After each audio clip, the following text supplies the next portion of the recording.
Guys আমরা যাচ্ছি এখন ঈদের নেমন্তন্ন খেতে, ঈদের দাওয়াত খেতে যাচ্ছি গাইজ। আমরা এখন রয়েছি হচ্ছে একটা সরু গলিতে, যে গলিতে হচ্ছে অনেক পচার গন্ধ বেরোয়, কিন্তু আজকে কি করে কেরোসিনের গন্ধ বেরোচ্ছে বুঝতে পারছি না। তুমি কি এক্সাইটেড সিমুই খাওয়ার জন্য? তুমি যে আমাকে খাবে এতদিন পরে, তুমি কি এক্সাইটেড? তো তারপর চলে গেছিলাম বারাসাত থেকে ট্রেন ধরে মধ্যমগ্রামে গিয়ে একটা মিষ্টির দোকানে চলে যাই। আর ওখানে এত সুন্দর মিষ্টি যে আমি একটা নিজেই লাড্ডু খেয়ে নিয়েছি, কি আর বন্ধুর জন্য নিয়ে যাবো, নিজেই আগে খেয়ে নিয়েছি।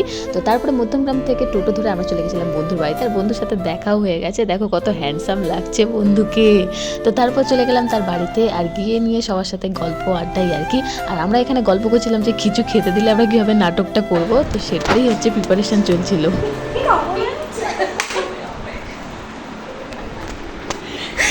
কেমন নাটকটা করবি? আরে কি দরকার ছিল? আরে আরে এইসবে কি দরকার ছিল? আরে না ঠিক আছে কি দরকার ছিল ভাই? আমরা তো পারবোই না। কি রে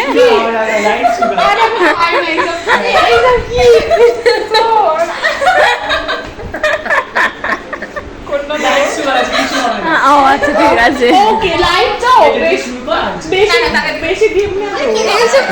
আমরা তো পারবোই না। কাকিমা আবার কেন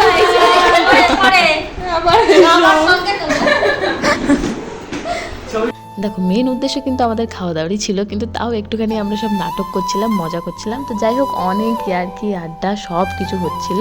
আর বন্ধু তো খুবই লজ্জা পাচ্ছে, জানি না কেন, বসছেই না, দাঁড়িয়েই রয়েছে। আর আমি এত সিমুই খেয়েছি, মানে প্রায় 5-6 রকমের সিমুই খেয়েছি, যার জন্য আমার পুরো একদম হালাত খারাপ হয়ে গেছিলো। আর এটা আমার লাইফে ফার্স্ট টাইম যে আমাদের কেউ হচ্ছে সালামি দিয়েছে, মানে খুবই ভালো লেগেছে। আমরা যখন প্রণাম করেছিলাম ওর বাবাকে, তখন আমাদের সবাইকে সালামি দেওয়া হয়েছিল। আর ওদের ওই দিকটা যেহেতু একটু গ্রাম মানে চাষবাস হয়, তো সেই জন্য আমাদের মাঠের দিকে নিয়ে গেছিলো, ওরাও চাষবাস করে। তো সেক্ষেত্রে আমরা গেছিলাম ওই দিকে। আর দেখো কত সুন্দর ভিউ, সবাই তো এখানে এসে নিয়ে ফটো তোলায় ব্যস্ত হয়ে গেছে, আমিও ভিডিও করছি, অনেক বান্ধবী বসে আছে। তাও যাই হোক অনেক মজা করলাম।